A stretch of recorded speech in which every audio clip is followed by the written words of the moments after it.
আজ আমাদের সাথে আছেন ডক্টর দেওয়ান মোহাম্মদ হুমায়ুন কবির, পরিচালক প্রশাসন, প্রধানমন্ত্রীর কার্যালয়। চলুন কথা বলি তার সাথে। শুভ সকাল, কেমন আছেন? আলহামদুলিল্লাহ, শুভ সকাল, ভালো আছি। বিশেষ করে যারা এটিএন এর এই মুহূর্তে দেখছেন দেশে বিদেশে, তাদের সকলকে শুভ সকাল জানাচ্ছি এবং আপনাদের প্রতি আমি কৃতজ্ঞতা জানাচ্ছি যে আমি আপনাদের সাথে একটা কথা বলার সুযোগ পাচ্ছি। চমৎকার স্যার, ভালো আছেন? আলহামদুলিল্লাহ, ভালো আছি। প্রথমে আমি আপনার কাছ থেকে আপনার কাজের ব্যাপারে জানতে চাই। আমি মূলত প্রধানমন্ত্রীর কার্যালয়ের পরিচালক প্রশাসন হিসেবে কাজ করছি। পরিচালক প্রশাসনকে বলা হয় একটি নার্ভ সেন্টারের মতো প্রধানমন্ত্রীর কার্যালয়। প্রধানমন্ত্রীর কার্যালয়ের কর্মী ব্যবস্থাপনা, বিভিন্ন রাষ্ট্রীয় অনুষ্ঠানাদি পরিচালনা করা এবং কর্মচারীদের কল্যাণ এবং অন্যান্য মন্ত্রণালয়, বিভাগ বা সংস্থার সাথে প্রধানমন্ত্রী কার্যালয় থেকে যে সমন্বয় করা হয়, এই সমন্বয়ের অংশটা মূলত আমাদের এই এন্ড থেকে সাধারণত করা হয়ে থাকে। এবার একটু আমাদের বাংলাদেশের রিসেন্ট আমাদের উন্নয়ন নিয়ে কথা বলতে চাই। আপনি কি মনে করেন আমাদের বাংলাদেশের এই উন্নয়ন নিয়ে? ধন্যবাদ আপনাকে। দেখুন, জাতির পিতা বঙ্গবন্ধু শেখ মুজিবুর রহমান মুক্তিযুদ্ধের পূর্বে আমাদেরকে একটি স্বপ্ন দেখিয়েছিল একটি স্বাধীন দেশের। আর তারপর বঙ্গবন্ধু হত্যাকাণ্ডের পর আমরা সুনির্দিষ্ট কোনো লক্ষ্য ছিল না। তারপর যখন জাতির জনকের কন্যা মাননীয় প্রধানমন্ত্রী শেখ হাসিনা সরকার গঠন করে, তখনই প্রথম দফার মতো আরেকটি লক্ষ্য আমাদের সামনে দেয়। সেই লক্ষ্যটি হলো 2021-এর মধ্যে একটি মধ্য আয়ের দেশে পরিণত হয় এবং 2041-এর মধ্যে উন্নত রাষ্ট্রে পরিণত হয়। এর পাশাপাশি জাতিসংঘ ঘোষিত অন্যান্য যে লক্ষ্যমাত্রাগুলো আছে সেগুলোকে করা। আপনি যদি চিন্তা করে দেখেন বা একটু রাষ্ট্রীয় কাঠামো এবং আমাদের উন্নয়ন কর্মকাণ্ডগুলো দেখেন, একটা সময় যে জাতি তলাবিহীন ঝুড়ি হিসেবে কুখ্যাতি ছিল বা অনেক সময় বলে থাকতো যে তলাবিহীন ঝুড়ি কিসিঞ্জারের, সেই এখন সেটা নেই।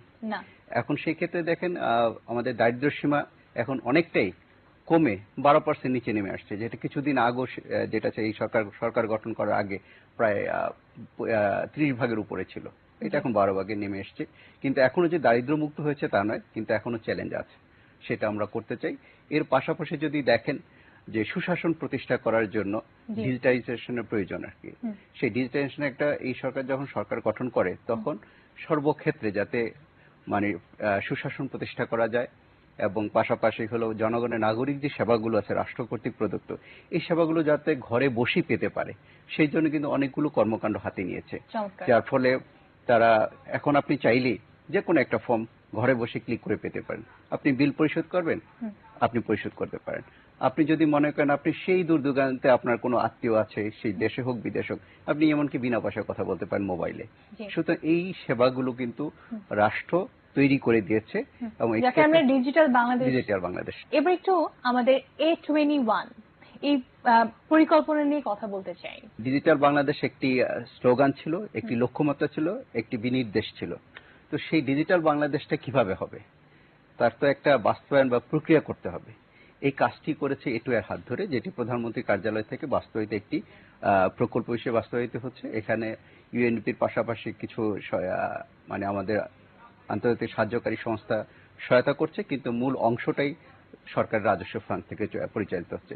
আপনি যদি দেখেন যে এটুয়ের কয়েকটা অ্যাচিভমেন্টের কথা দেখেন, প্রথম যখন শুরু হয় তখন আইসিটি অর্থাৎ তথ্য প্রযুক্তির বিষয়ে কিন্তু খুব একটা কোঅর্ডিনেশন বা ইয়েতে খুব একটা সমস্যা ছিল।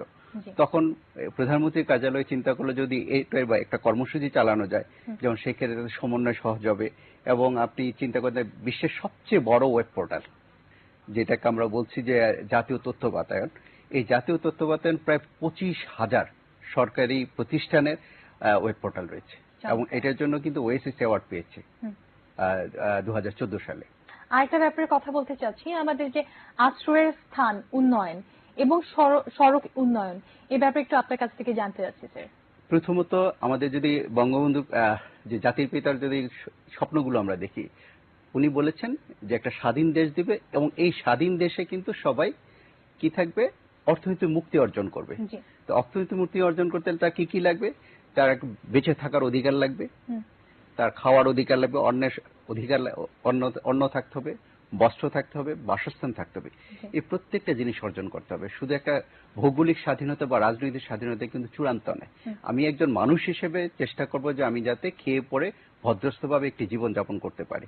এই জন্য মাননীয় প্রধানমন্ত্রী এবং আমাদের সংবিধানে কিন্তু সেই নির্দেশনা দিচ্ছে, রাষ্ট্র প্রত্যেকটা নাগরিকের জন্য অন্ন, বস্ত্র, বাসস্থান এবং চিকিৎসার ব্যবস্থা করবে। তো এই বাসস্থানের জন্য এই বর্তমান সরকার অনেকগুলো কর্মসূচি নিয়েছে, তার মধ্যে একটি অন্যতম কর্মসূচি হলো আশ্রয়ণ প্রকল্প। এটিও প্রধানমন্ত্রী কার্যালয় থেকে বাস্তবায়ন করা হয় এবং আপনি যদি দেখেন এটি এই বর্তমান সরকার যখন ক্ষমতা আসে 1996 সালে, তখন এই আশ্রয়ণ কর্মসূচিটি গ্রহণ করা হয়। এটা এবছর পর্যন্ত চলবে, যেই টাইমলাইনটা দেয়া আছে। তাতে আমাদের টার্গেট হলো প্রায় 50,000 পরিবারকে আমরা পুনর্বাসন করব। অর্থাৎ মাননীয় প্রধানমন্ত্রীর লক্ষ্য হলো একটি লোকও যেন গৃহহীন না থাকে, কেউ যেন রাস্তায় না ঘুমায়, ফুটপাতে না ঘুমায়, যাতে প্রত্যেকের একটি হলো থাকার জায়গা থাকে। তার জন্য আমরা কি করছি, একটা হলো যে বড় একটা সরকারি জায়গা আছে, এই জায়গাটার মধ্যে আমরা বারাক নির্মাণ করছি, যেখানে আমার সশস্ত্র বাহিনী বিভাগ সাহায্য করে। আরেকটা হতে পারে যে আপনার ছোট একটি জমি আছে, আপনার হয়তো ঘর করার জায়গা নেই, তার জন্য কিন্তু আমরা আমাদের নিজস্ব মডেল একটা ঘর করে দিচ্ছি শুধু তার জমিটাতে। আর যার কিছুই নাই তাকে আমরা জায়গাটার উপর একটা ব্যারাক হাউস অর্থাৎ একটা টিন শেড ঘরের মতো আমরা তৈরি করে দিচ্ছি আর কি, যার ফলে উনি থাকতে পারেন। এর পাশাপাশি যেমন ধরেন সবাই তো টিন শেড ঘরে থাকবে না, বিল্ডিং এ থাকবে না, যেমন ক্ষুদ্র নৃগোষ্ঠী তাদেরও টঙ্গর দরকার। যারা আদিবাসী যদি ঘরগুলো দেখেন, প্যাটার্ন গুলো দেখেন, তাদেরকে আমরা সেরকম করছি। আমি যদি আপনাকে আরেকটি উদাহরণ দিই, কক্সবাজার জেলাতে খুরুশকুল নামে একটি জায়গা আছে, কক্সবাজার আন্তর্জাতিক যে ইয়াটা আছে, বিমানবন্দরটি রয়েছে তার পাশে, এখানে সাধারণত মৎস্যজীবীরা থাকে। আমরা ক্লাইমেট ভিকটিম বা জলবায়ু উদ্বাস্ত যারা আছে তাদেরকে সাধারণত এখানে আছে। তো মাননীয় প্রধানমন্ত্রীর নির্দেশে এখানে একটি বড় একটা আশ্রয়ণ প্রকল্প হচ্ছে। এখানে প্রায় 170 একর জায়গার মধ্যে নিরাপদে এখানে প্রায় 10টি ভবন হবে, যে বহুতল বিশিষ্ট। ইকো ট্যুরিজমের ব্যবস্থা থাকবে, তাদের অন্ন, বস্ত্র, বাসস্থানের সুযোগ থাকবে, তাদের বিশেষ করে যে পেশা